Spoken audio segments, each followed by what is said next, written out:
వ్యక్తిలో వీడ్కోలు అనేది ప్రతి ఒక్క దశలో జరుగుతుంది.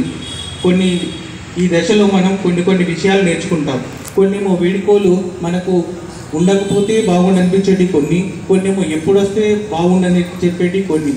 అందులో ముఖ్యంగా మన విద్యార్థి దశలో వచ్చేటువంటి వీడ్కోల్లో ఈ 10వ తరగతికి సంబంధించినటువంటి వీడ్కోలు మనం జీవితాంతం గుర్తుపెట్టుకుంటాం. ఎందుకంటే మన జీవితంలో ఎంతోమంది స్నేహితులు వస్తారు, మిత్రులు వస్తారు. కానీ ఎవరైనా కూడా మధ్యలో వెళ్ళిపోయేవారు ఉంటారు. మీకు ఇంటర్కి వచ్చినా, డిగ్రీకి వచ్చినా, ఇంజనీరింగ్లో వచ్చినా కానీ వాళ్ళు ఎవరు కూడా మీతో ఉండలేరు.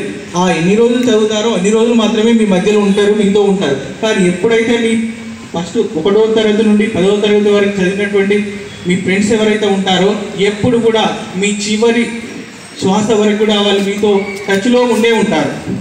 ఇది మేము ఏదో చెప్తున్నది కానీ ఇప్పటికీ మేము చూస్తున్నది, మా ముందు వాళ్ళ నుండి చూసింది ఎప్పుడు కూడా అదే విధంగా ఉంటుంది. వాళ్ళతో మీకు చాలా ఆప్యాయత, అనురాగం అనేది ఉంటుంది.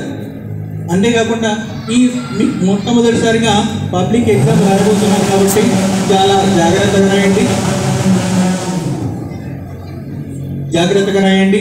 అంతేకాకుండా మీ పట్ల ఎవరైనా ఉపాధ్యాయులు కానీ ఎవరు ఏది చేసినా కూడా మీ మీద అది ప్రేమతోనే చేసింది కానీ ఎవరిని బాధ పెట్టాలని చేసింది కాదు. ఎందుకంటే ఒక తండ్రి ఇక్కడికి వచ్చిన తర్వాత ప్రతి ఉపాధ్యాయుడు మిమ్మల్ని ఒక పిల్లల్లాగానే చూసుకుంటారు.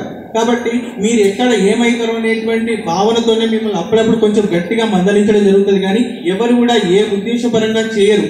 ఆ విధంగా చేయాలని చెప్పి ఎవరు కోరుకోరు. కాబట్టి ఏదైనా చిన్న తప్పిదాలు జరిగితే మీరు చిన్న మనసుతోని మీ ఉపాధ్యాయులందరినీ కూడా, మీ చూపుతో వాళ్ళందరినీ కూడా, పెద్ద మాట్లాడుతూ వాళ్ళందరినీ కూడా బాగా చూస్తారని ఆశిస్తున్నాను. అంతేకాకుండా మీరు జీవితంలో అత్యున్నత శిఖరాలు ఎదగాలని మనస్ఫూర్తిగా కోరుకుంటున్నాను. కాబట్టి ఈ 10వ తరగతి తర్వాత కూడా మీరు అందరూ కూడా ఇంతే క్రమశిక్షణతోని ముందుకెళ్ళి మంచి విజయాలు సాధిస్తారని ఆశిస్తున్నాను. ధన్యవాదాలు.